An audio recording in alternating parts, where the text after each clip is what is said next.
Good afternoon, everyone.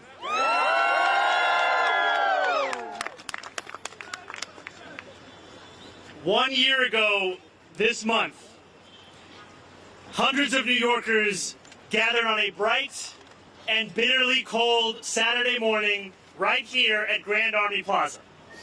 It was 6 months before the Democratic primary for mayor.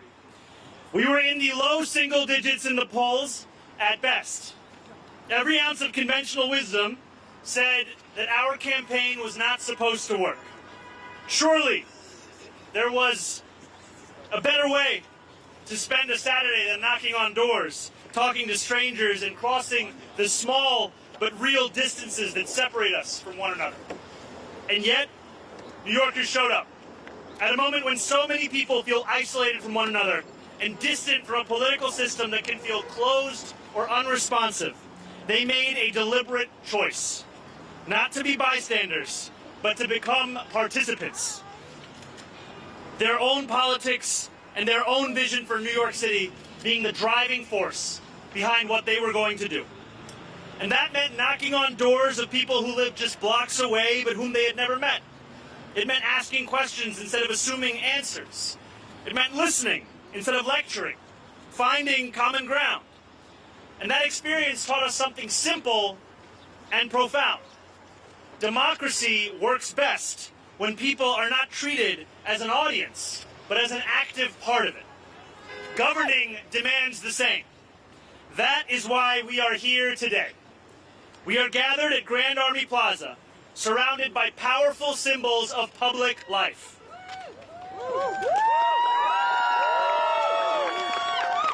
The central branch of the Brooklyn Public Library, designed like an open book, a statement that knowledge should be shared and accessible to all. The Soldiers and Sailors Arch, a Civil War monument honoring those who fought in a war waged for a new birth of freedom and the expansion of democracy itself. Prospect Park. Public space built not to be exclusive or ornamental, but to be shared. These are reminders of a belief that once guided this city, that public infrastructure should be generous, beautiful, and open. But a city is not held together by buildings alone. It is held together by trust and by whether people feel connected to the decisions that shape their life. That social infrastructure has been neglected for too long. Too often, engagement is fragmented or symbolic. Too often, people are asked for input, but never see how it shapes outcomes. Today, that changes. With the signing of this executive order, we will be establishing the Mayor's Office of Mass Engagement. A fundamental part of city government dedicated to rebuilding our social infrastructure at scale.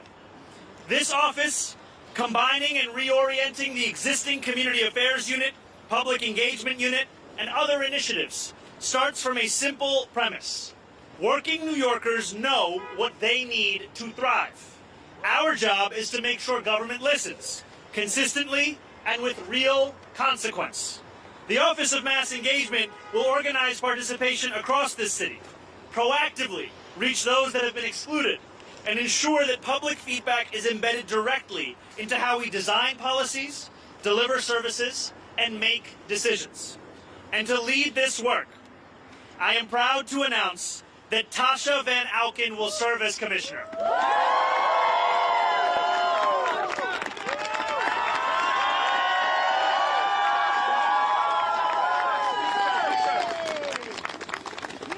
Since President Obama's first campaign in 2008 to her leadership in New York City DSA, Tasha has spent more than a decade organizing at scale, developing leadership, building trust, and helping working people turn priorities into action. On our campaign, she mobilized more than 100,000 volunteers who knocked on more than 3 million doors. Not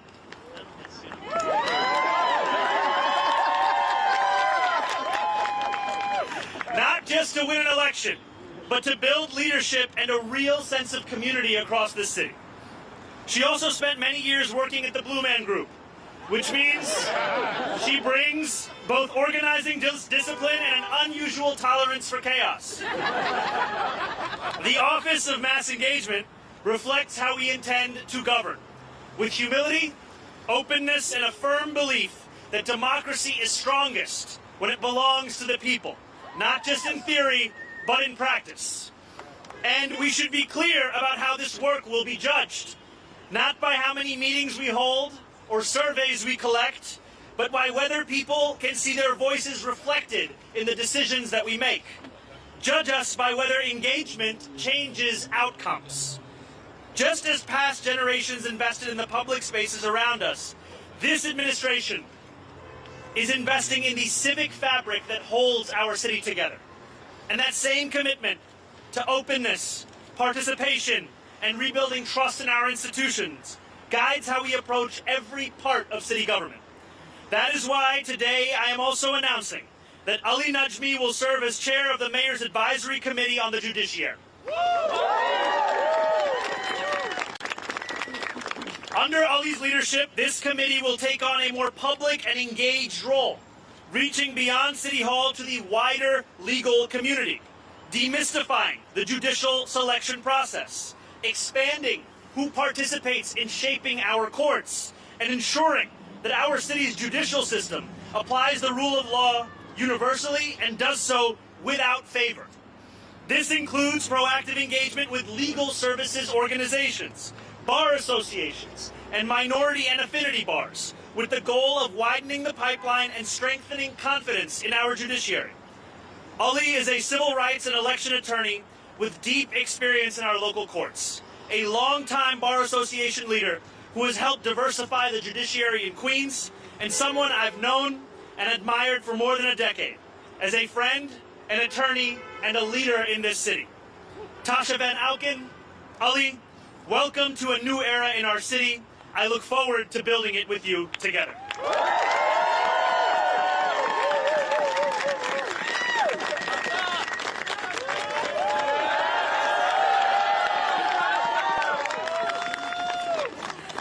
Thank you, Mr. Mayor.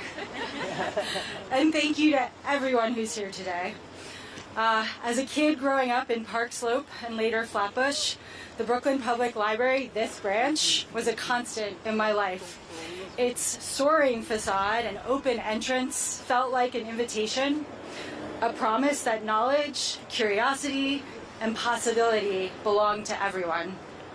I spent hours inside of there researching school papers, scrolling through microfilm, not to date myself here, but lots of time with microfilm, trying to make sense of the world and my place in it.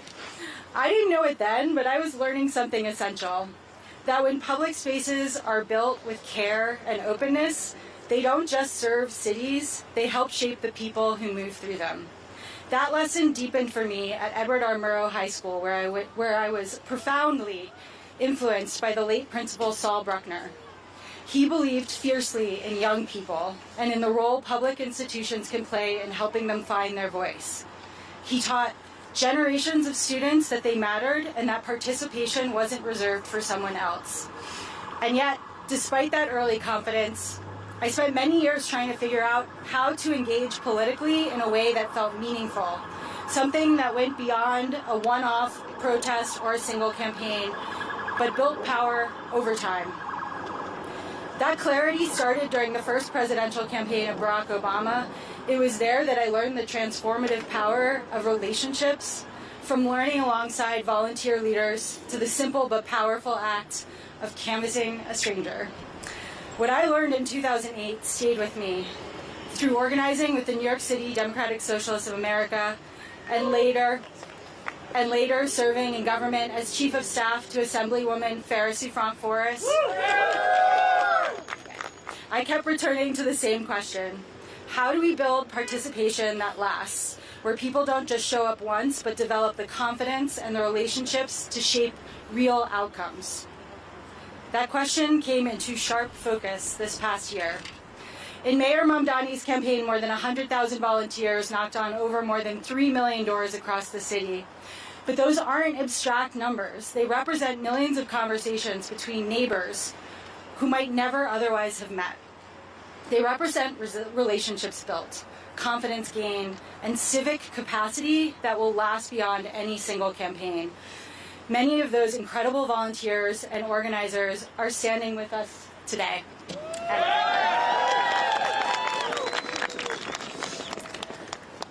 You all changed New York City, and I'm so grateful to you. At a time when so many people feel cynical, overwhelmed, or isolated, often alone with their phones, we found a way back to one another. Some of the most meaningful moments for me were when somebody would say, "I never thought of myself as political," and then describe the community and purpose that they found through this work. In many cases, it didn't just change how they saw politics, it changed how they saw themselves. That is what brings me to this role and to the work of the Office of Mass Engagement. The Office of Mass Engagement is about taking that ethos and making it part of how government works. It brings together public engagement efforts that have too often been siloed, streamlining them under a single coordinated office with the responsibility to make engagement meaningful across City Hall. It's about organizing participation at scale, strengthening feedback loops so public input shapes policy, and building the relationships and systems, human and digital, that make long-term co-governance possible. As Commissioner, my commitment is simple and serious: to help build a government that works for all New Yorkers, invites them in, and treats their participation as consequential. A government that doesn't just ask for input, but acts on it, and one that helps New Yorkers see themselves not as spectators, but as co-creators of our shared future. I'm deeply honored to take on this responsibility. And I'm excited to build this work alongside the mayor, our partner agency, and most importantly, the people of this city. Thank you.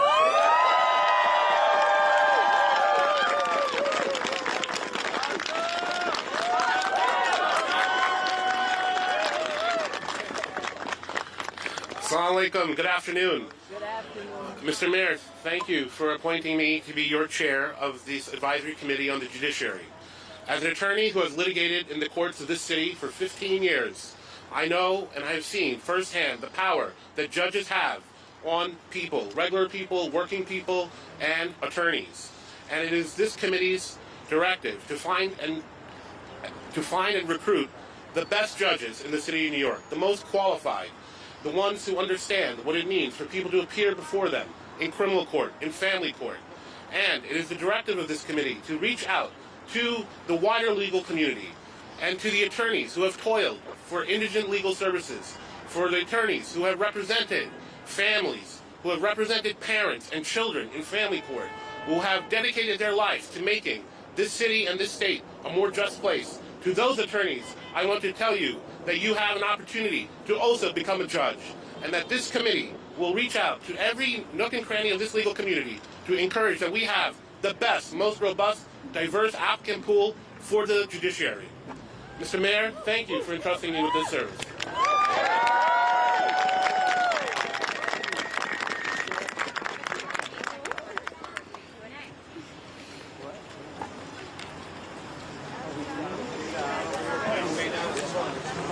Down in front, please. Guys. Down. Everybody down. Excuse me. The fur hat. Everybody gets the shot. Excuse me. My head wants to squeeze in the middle here. Stills, everybody down.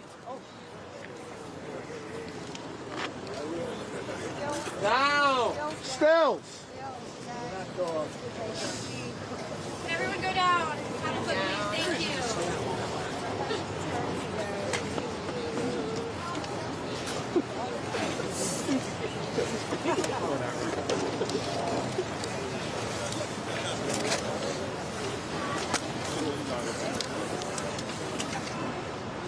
Stills.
You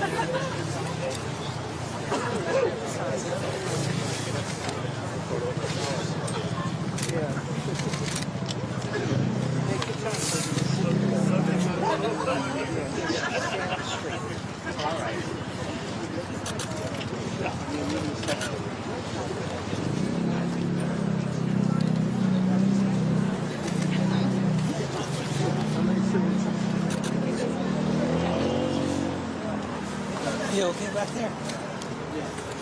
Matt, you want me to move back? Matt, talk to me. Guys,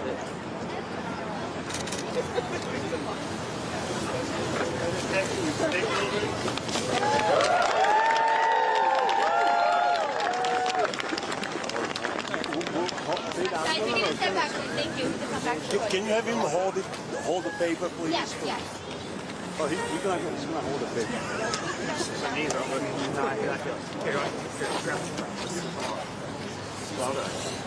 And let's just do one still picture in the middle if possible.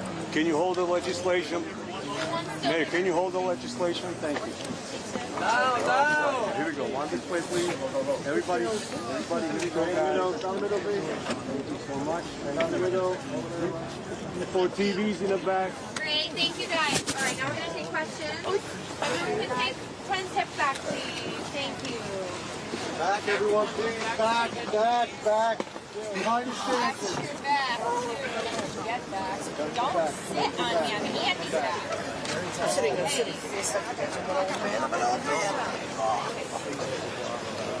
sorry with on topics about the two officers. All right, just before we start on topics, if we can have one last round of applause for Tasha Van Auken.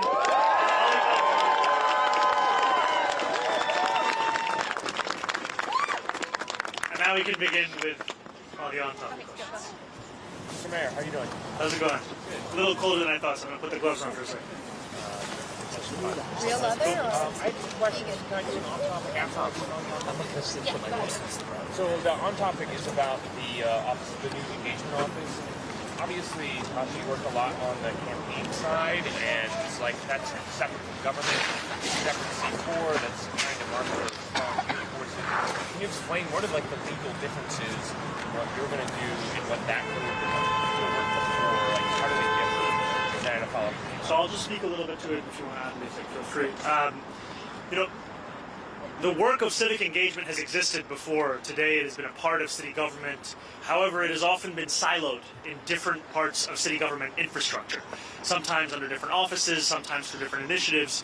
Part of the intent of this executive order is not just to create a new office of mass engagement, but also to cohere all of the work that is already being done into one place, so that we can ensure that it's not duplicative and it's actually fulfilling its intent. And then the other part of this is to transform what government deems to be acceptable when it comes to public engagement and outreach. Oftentimes, the outreach and engagement of city government is done with an intention to justify a decision that's already been taken. The point of this office is, however, to make decisions with a large part being what the public actually thinks about those decisions. And I can think of no one better than this New Yorker to my left, who fundamentally reshaped what so many across the city, including myself, thought was possible in terms of the engagement in a citywide race to bring more than 100,000 people out to knock on doors and make phone calls. Sounds good. So what's the budget for this new office? And then also, is this, I know today is just day 2, but is this also a way to ensure that you are able to keep everybody engaged so you can get reelected again? I have to tell you, this is done with the intention of delivering for New Yorkers today, delivering for New Yorkers every single day. And I think what is so critical is that we have an opportunity in this moment where New Yorkers are allowing themselves to believe in the possibility of city government once again. That is not a belief that will sustain itself in the absence of action, in the absence of actually delivering for them. And so it is right now, in a moment like this, where we need to institute this kind of an office, this kind of an approach. And I would also say there is a through line between the actions taken to establish this new office and also the appointment of Ali Najmi in leading the recruitment and outreach efforts for our judicial system. Because too often the ability for a New Yorker to become a judge has been determined by who they know as opposed to the work that they do. And what Ali is going to bring forth is a newfound focus on ensuring that not only does our judicial system reflect the city that it serves, but also that it reflects a commitment to excellence and an application of the law in a universal manner.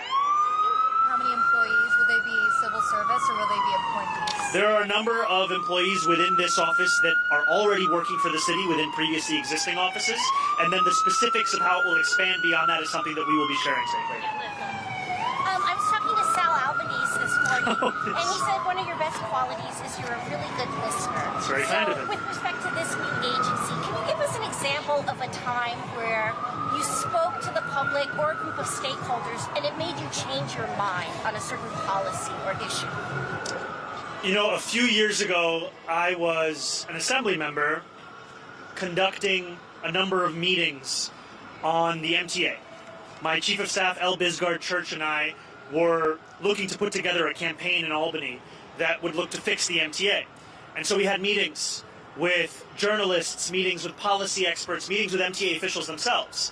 It was actually an MTA official who told me in one of those meetings that if you really cared about equity, you would focus more on the bus. And it was soon after in a meeting that I had with a friend of mine, Alicia Singh, who brought up the fact that in order to deliver not only in terms of economic relief, but also in terms of public safety, this would mean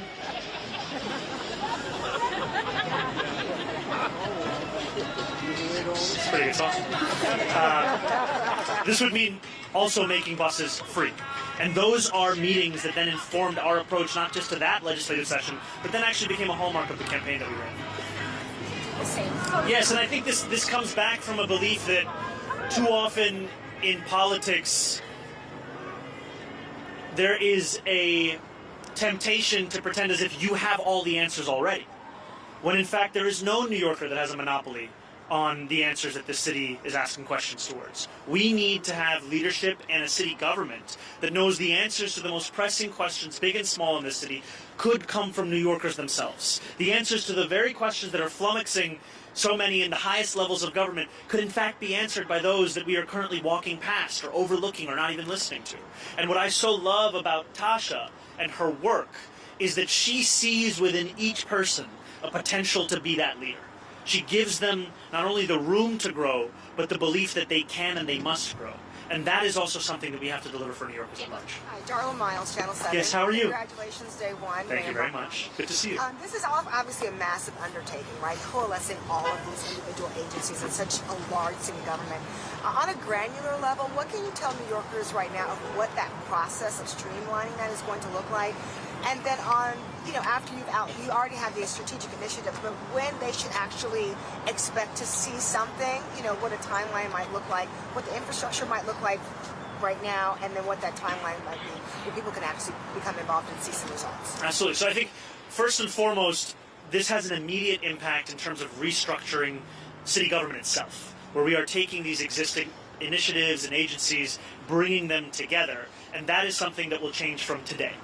And then it will change in terms of what we expect of ourselves and how we start to engage with the public at large. And that's partially why I said we should not be measured on the number of meetings we hold or the number of surveys that are filled out. We should in fact be measured by the way in which we incorporate that feedback into the decisions that we make. And that's something that I look forward to working with my commissioner on, to ensure that New Yorkers feel a difference in this era of New York City government as opposed to are just told about that difference. Thank you very much. Off topic.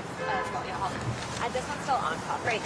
Okay. I have a question for the commissioner. Do you plan, so you're going to be getting feedback from New Yorkers to incorporate into city government, but the mayor also has this huge agenda that's going to need support from other levels of government, and there's been discussion of using DSA and using this mass volunteer movement that you've built to pressure the governor to support some of these initiatives, like taxing the rich. Is that going to be part of this office? And I just re-up Bernadette's question about the budget and how much staff are you going to have? So I am going to demand the world from Tasha in her new position as the commissioner of the Office of Mass Engagement, and I'm also going to give her more than 5 minutes before she gets into the position to have to answer some of the specifics around budget and personnel, though I do assure you that this is going to be an office that will have the backing of myself as the mayor of the city. And yesterday, I think it was yesterday, the inauguration, I mentioned in my speech that let us not allow victory to become an invitation to turn off the news. We have seen sometimes in our politics a description of success as the ability for Americans to return back to their lives. We want to make clear that our successes will be achieved together with the New Yorkers who brought us to this point and all others that call the city their home. And so that means that our agenda is not one that is going to be fought for simply behind the closed doors of city and state government, but rather one that the very New Yorkers who are here today and those that are hard at work across the city will be a part of advocating for. Because it is those New Yorkers that actually determined this agenda in the first place. And it is those New Yorkers who will be alongside us as we not only fight for this, but win this. Hi, Mr. Najmi. Congratulations. Jessie Edwards at Hellgate. I would like to know what are you looking to do in this position that you couldn't do from the Queen's Committee position? Thank you. Actually, I was never in Queens and in other counties. There's an elected process, and here with the Mayor's Committee as chair, we will have the ability to recruit from people citywide and affect courts citywide, criminal court and family court.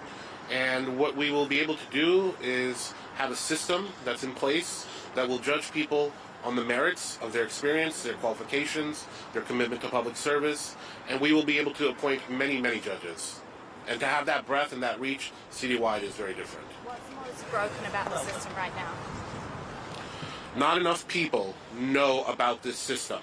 Not enough people know about the Mayor's Advisory Committee on the Judiciary, how to apply, and not enough people historically have had confidence that if you were not the well-connected or you were connected to a judge already, that you could be a judge. But in fact, in this administration, the people who never thought they could be a judge but deserve to be one will finally have that chance.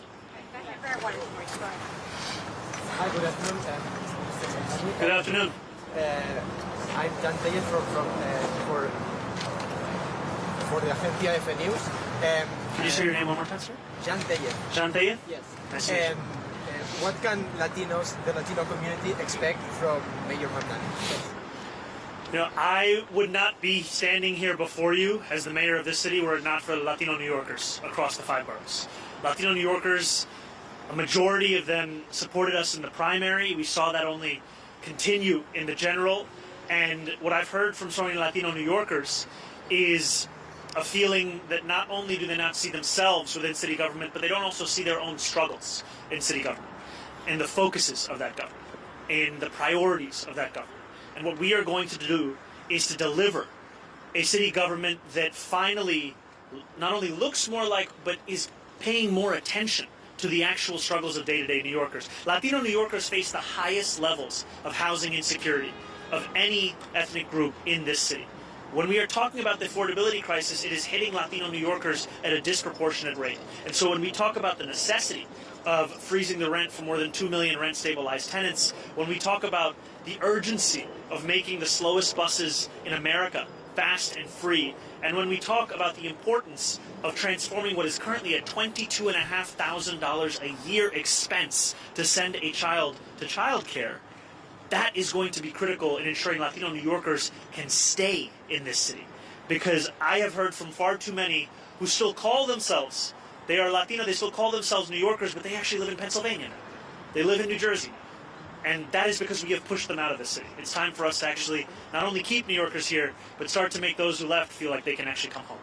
Can I ask a two-part question in a brief follow-up? Yes.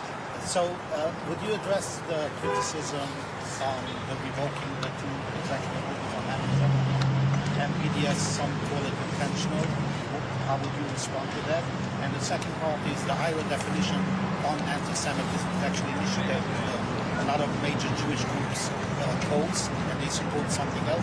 Is there any measure that you would consider that would define what antisemitism is?